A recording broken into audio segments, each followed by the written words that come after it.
Hi friends, welcome back to CSC for you. Last క్లాస్లో మనం star topology గురించి నేర్చుకున్నాం కదా. ఈ రోజు క్లాస్లో ట్రీ టోపాలజీ గురించి నేర్చుకుందాం. ఓకేనా? Tree topology is a combination of bus and star topology. Tree topology అనేది ఒక కాంబినేషన్ అంట. దేనికి? Bus topology, star topology combine చేసి ఒక టోపాలజీలా చేస్తే దాన్ని ట్రీ టోపాలజీ అంటాము. అంటే డయాగ్రామ్ చూస్తే మనకి ఈజీగా అర్థమవుతుంది.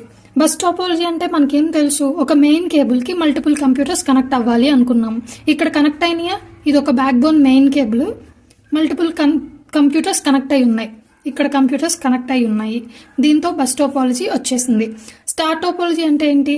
సెంట్రల్ లో ఒక హబ్ కానీ స్విచ్ కానీ ఉండిద్ది, దానికి మల్టిపుల్ కంప్యూటర్స్ కనెక్ట్ అయి ఉండాలి అని చెప్పుకున్నాం స్టార్ టోపాలజీ అంటే. అవునా? అలానే ఇక్కడ చూడండి, ఈ హబ్ కి మల్టిపుల్ కంప్యూటర్స్ కనెక్ట్ అయ్యాయి. దీనివల్ల ఒక ట్రీ స్ట్రక్చర్ అనేది ఏర్పడింది. ఓకేనా? బస్ టోపాలజీని స్టార్ టోపాలజీని కంబైన్ చేస్తే ట్రీ స్ట్రక్చర్ ఏర్పడిద్ది. అలాగే దీన్ని ట్రీ టోపాలజీ అంటాము. ఓకేనా? ఇది హైరార్కికల్ స్ట్రక్చర్లో ఉండిద్దంట. ఈ కంప్యూటర్స్ అనేవి ఎలా కనెక్ట్ అవుతాయి అంటే హైరార్కికల్ స్ట్రక్చర్ అంటే మెయిన్ కేబుల్ ఉంది కదా, దీన్ని రూట్ నోడ్ అంటాం. ఓకేనా? ఈ కంప్యూటర్స్ ఉన్నాయి కదా, వీటిని చైల్డ్ నోడ్స్ అంటాం అన్నమాట. వీటిని చైల్డ్ నోడ్స్ అంటాం. ఈ హబ్ కి కనెక్ట్ అయిన కంప్యూటర్స్ ఏమంటామంటే లీఫ్ నోడ్స్ అంటాం. ఇలా హైరార్కికల్ స్ట్రక్చర్ లో కనెక్ట్ అయి ఉంటది కాబట్టి దీన్ని ట్రీ టోపాలజీ అన్నాం అనమాట. ఓకేనా? సింపుల్ గా చెప్పాలంటే బస్ టోపాలజీని స్టార్ టోపాలజీని కంబైన్ చేస్తే దాన్ని ట్రీ టోపాలజీ అంటాం. అంతే. ఓకేనా?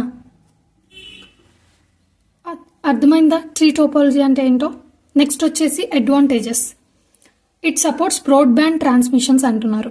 అంటే signals can control long distance without losing strength. ఏం చెప్పుకున్నాము? బస్ టోపాలజీ స్టార్ టోపాలజీకి డిసడ్వాంటేజెస్, మల్టిపుల్ కంప్యూటర్స్ అనేవి కనెక్ట్ అయితే కేబుల్ కి సిగ్నల్ సరిగ్గా సరిపోదు, ఎక్కువ కంప్యూటర్స్ కదా, సిగ్నల్ స్ట్రెంత్ చాలా వీక్ గా ఉంటది అని చెప్పుకున్నాం కదా. కానీ ఇక్కడ ఏంటి? స్టార్ టోపాలజీస్ అనేవి కంబైన్ అవడం వల్ల బ్రాడ్బ్యాండ్ ట్రాన్స్మిషన్ సిగ్నల్ యొక్క స్ట్రెంత్ లాస్ అవ్వకుండా మంచిగా వస్తుంది సిగ్నల్స్. ఓకేనా? ఈజీలీ ఎక్స్పాండబుల్, ఎక్కువ ఎక్స్పాండ్ చేసుకోవచ్చు, అంటే ఎక్కువ కంప్యూటర్స్ మనం యాడ్ చేసుకోవచ్చు. ఈజీలీ మేనేజబుల్, మేనేజ్ చేయడానికి చాలా ఈజీగా ఉండిద్దంట. ఈజీ ఎర్రర్ డిటెక్షన్, ఇలా ఉండడం వల్ల ఎక్కడ ఎర్రర్ వచ్చిందో మనం ఈజీగా డిటెక్ట్ చేయొచ్చు.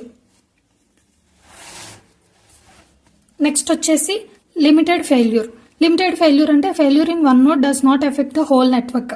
లిమిటెడ్ ఫెయిల్యూర్ ఇది చాలా ఇంపార్టెంట్ అయిన point.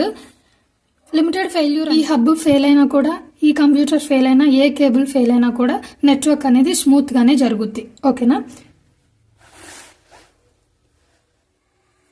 Disadvantages. Trouble shooting is difficult. Errors వస్తే వాటిని సాల్వ్ చేయడం కొంచెం కష్టం. హై కాస్ట్, కొంచెం కాస్ట్ ఎక్కువ ఉంటాయి. Dependent on main bus cable. ఇప్పుడు ఇందాక మనం ఏం చెప్పుకున్నాము?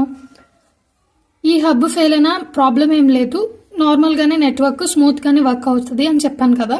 ఒకవేళ రూట్ నోడే లేదనుకోండి, ఈ మెయిన్ బస్ కేబులే లేకపోతే ఎఫెక్ట్ అవుతుందంట. హోల్ నెట్వర్క్ అనేది ఎఫెక్ట్ అయింది. అదే ఇక్కడ డిసడ్వాంటేజ్ అనమాట. నెక్స్ట్ వచ్చేసి రీకాన్ఫిగరేషన్ ఇస్ డిఫికల్ట్ అంటున్నారు. ఫర్ సపోజ్ ఈ కంప్యూటర్ కి ఇక్కడ కనెక్షన్ ఇవ్వాలి అనుకుంటున్నాను. అప్పుడు ఏం చేస్తాము? ఈ కనెక్షన్స్ అన్ని ఒకసారి మళ్ళీ రీచెక్ చేసుకొని ఈ కనెక్షన్స్ అన్ని లింక్ ఇవ్వాలి కదా. ఈ కనెక్షన్ మళ్ళీ లోపలికి వెళ్ళి రీకాన్ఫిగర్, ఇంకొక కంప్యూటర్ న్యూ డివైస్ ఇన్స్టాల్ చేయాలి ఈ టోపాలజీలో అంటే కొంచెం కష్టం అవుతుంది అనమాట. ఈ కేబుల్స్ అన్ని మార్చుకోవాలి కదా, అది డిసడ్వాంటేజ్. ఓకేనా? సో ఈ రోజుకి ఇంతే ఫ్రెండ్స్. అర్థమైందా ట్రీ టోపాలజీ అంటే ఏంటో? నేను నోట్స్ PDF లింక్ డిస్క్రిప్షన్ లో ఇస్తాను, ఒకసారి చెక్ చేసుకోండి. అర్థం కాకపోతే నన్ను కామెంట్స్ లో అడగొచ్చు, నేను ఎక్స్ప్లెయిన్ చేయడానికి ట్రై చేస్తాను. ఈ క్లాస్ మీకు నచ్చితే లైక్, షేర్ అండ్ సబ్స్క్రైబ్ చేయండి. Thanks friends, thanks for supporting me.